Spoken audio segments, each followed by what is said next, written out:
is going to talk a bit about. Wow, everybody's so quiet.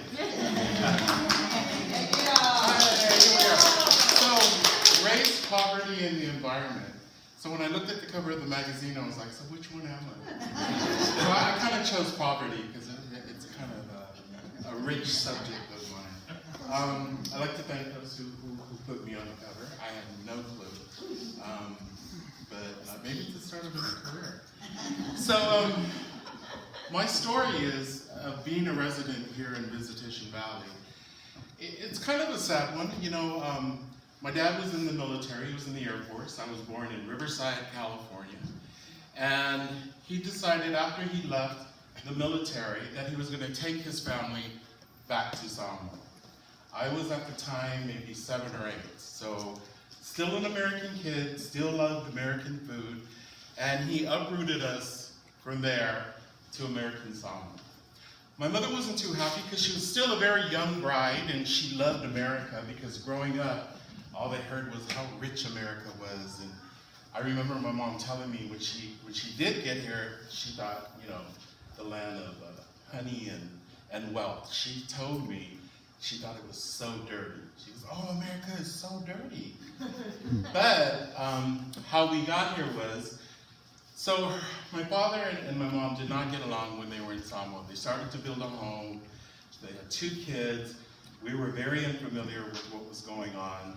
They had to put me in an American school in Samoa because I couldn't speak Samoan. All I knew was English. So I was with a lot of kids who were from America whose parents were teachers in the islands. And if you remember, KQED, they used to have a test project where they would put a TV in the middle of like a hut in a little village, and all the kids would gather around and we'd watch things like Sesame Street. That's what was happening in the 60s in Samoa. So that was my only connection to the States. Eventually my mom and my dad just couldn't do it anymore. So my mom left the islands and brought us here. And that was like in 1966, 67. So where does a single mother go with 2 children, very little money, and she did have family here, as we went directly to the Sunnydale Housing Project. 1931 is where we lived. And that was my first experience with poverty. But I didn't know it as poverty. I thought, wow, we got a 2-bedroom house, it's upstairs, downstairs, everybody here looks like me. You know, we could run outside and play till 6 or 7 at night. Neighbors used to watch us. And my mom would go to work. She would take the 15, she worked the 3 to 11 shift. So she would take the 15 from Sunnydale all the way up to Buena Vista Park. There was a hospital called St. Joseph's, which is now condominiums. So that was the beginning of my life here in the Viz Valley. Eventually, my mom made enough money. She met a man who eventually she married, became my stepfather, and we were going to transition out of Sunnydale, which is a great thing, right? Because that's what the housing projects were meant to be, for you to get on your feet and to move. However, because there was a big Samoan community here in Viz Valley, we didn't really move out of Sunnydale. We just moved like 3 or 4 blocks out. And we've been here ever since. So growing up, we moved all around District 10 and a little bit in Daly City. So I used to ask my mom, why are we still here? And she goes, well, go get a job and move. So that, you know, I was like, well, I'm not getting no job. It's free rent. So her sister happened to have married a pastor who was just starting a church, which eventually became the church on Shirin, which was the first Samoan community church. So that kept us in this community even more. My mother was like, I'm not leaving my sister here. You know, you want to go move to LA, to wherever you go. So seriously, I have been here for like 50 some odd years. And the changes that I've seen were slow. Like for instance, there used to be a store here. We used to call, in the Samoan community, Pali'inkia. Why? Because it was owned by a Southeast Asian person who, in turn, had a lot of Samoan food.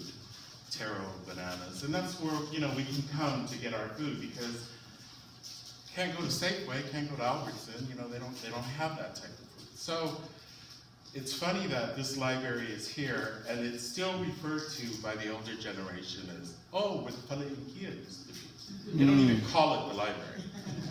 Just to let you know. Yeah. Poly people still think of it as the Indian store that was here 20-something years ago. So, to talk about Diz Valley and John McLaren Park, it wasn't until recently that I started going up there and taking pictures, being up there with my dog, because Lord knows, as a child, or even as a teenager, we weren't allowed to go up there because of all the stigma and crime, so-called crime, and dead bodies, and everything else that was associated with living in this neighborhood. I never saw a dead body. Sure, my car got broken into a couple of times, but that's because cars get broken into everywhere. We're not an exception. It's a secret gem that I don't like to talk a lot about outside of our community because I don't want people coming in it. Too late. There's now all types of people up there. Dog walkers, they've taken over the park.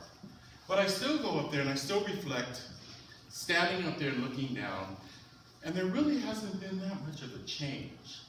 Sure, the towers are gone. I've had many families. How many remember Geneva Towers?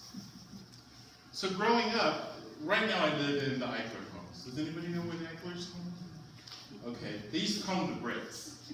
And a lot of people still think, to this day, that they're subsidized housing, that it's the projects.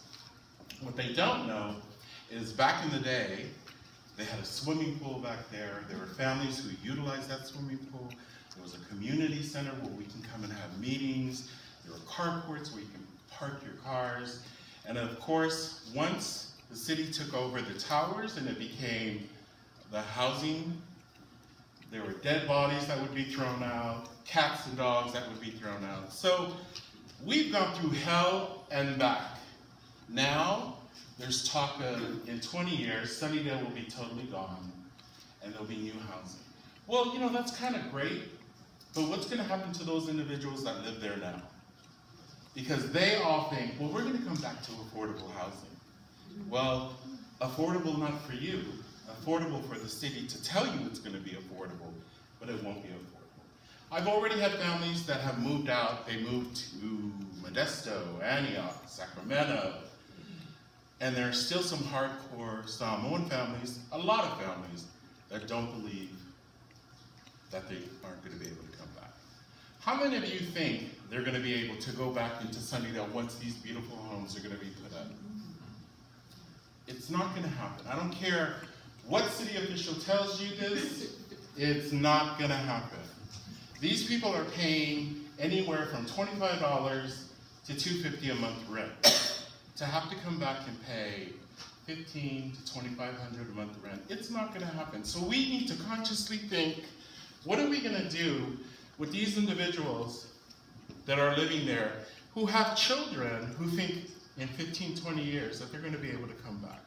There has to be a place for people of color, for just poor people in general, to come and thrive. Because that's what really makes this city. That's why people come here. They want our colorfulness.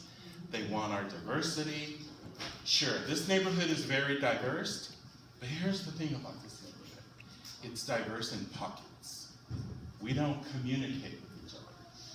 We have the Asians here, the African Americans, the Samoans, the Filipinos. We're diverse, but God forbid if we should all be in one room.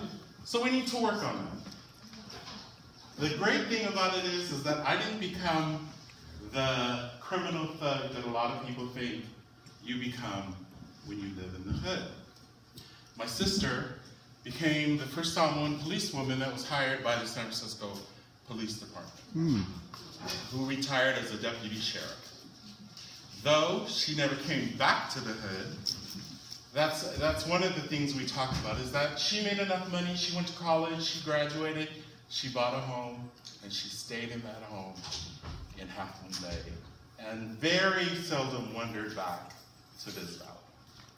So my mother only had 2 biological children, And we both turned out to be gay. And in the Psalm 1 community, that's like, oh, babe, what happened? So she adopted 2 more.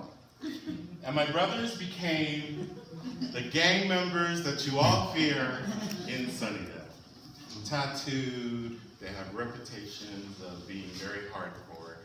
Of course, that was back in the day. Now they're grown up with kids of their own, with grandchildren, and their biggest fear is to have their kids become gang members. I'm like, whoa, wait. That was such a great lifestyle for you hanging out in the park. You guys out drinking till 4 or 5 in the morning. So they still live in the hood, but they have a leash on their kids that are like, you're not gonna go there, you're not gonna, and I just have to talk to them like, dude, the hood raised us, we all turned out okay. Let the leash go a little, let them venture out. So, the misconception of the type of people that live in the hood is totally wrong. I was working at the Boys and Girls Club in Sunnydale, and I would go home every other day crying. These kids just need love. That's all they need, and understanding. They don't need fear, because believe me, that's the one thing that adults do when they see kids from the hood is fear. That's not gonna help them. They need understanding. They need somebody to cultivate what they're going through. I still see these kids when I'm walking and I go like to the Dollar Tree for a program to buy stuff, and they just come running at me. Mr. Neal, why don't you come back to Sunnydale? I'm like, I am in Sunnydale, I'm just up there. You need to come up there. And you know, half the girls are African. They go, oh no, because you know, Samoans, they'll fight. And I go, where did you get this from? Where did you get that information from? Did I ever try to fight you or your parents? So, it's really, you know, I hate it when people talk about, we are a diverse community. We need to work harder in making that really happen. Sure, we're diverse, but we don't talk to each other. So, I thought I'd come down here earlier at 12:30 because I needed to get a manicure and pedicure. And I was just telling somebody, there's only one place I'm leaving. But I always heard the misconception, oh, there's no but nail shops down there. One place. I had to go to Brisbane, spend my money in Brisbane. Not too far. So, what my message, I guess, to everybody is we can sit on committees, we can sit on panels, we can try to change the world and try to change our community, but it won't happen unless you get your ass up and do something about it. So, that's my story. I'm sticking to it. And if anybody has any questions, I'd be happy to answer them.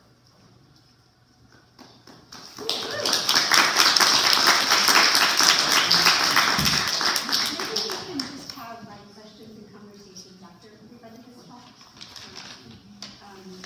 Next up will be Kate and Oscar. And Keith.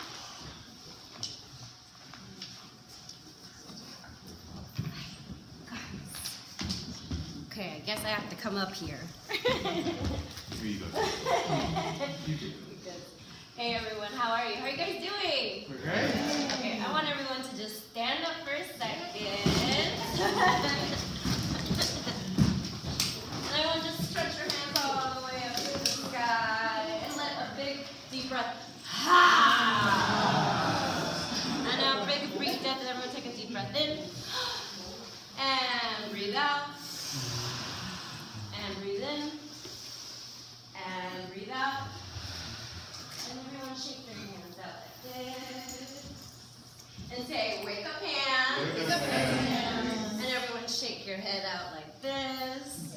And say, wake up head. And everyone shimmy your shoulders. And say, wake up shoulders. And your torso. Do you guys know what that torso is? Forward and back. Shake your torso and say, wake up torso. And our hips. I know everyone knows how to move your hips. So let's switch your hips, circle around. Say, wake up hips. And how about our legs? Everyone shake your legs out and say, wake up legs. And let's circle our knees around. Everyone say, wake up knees.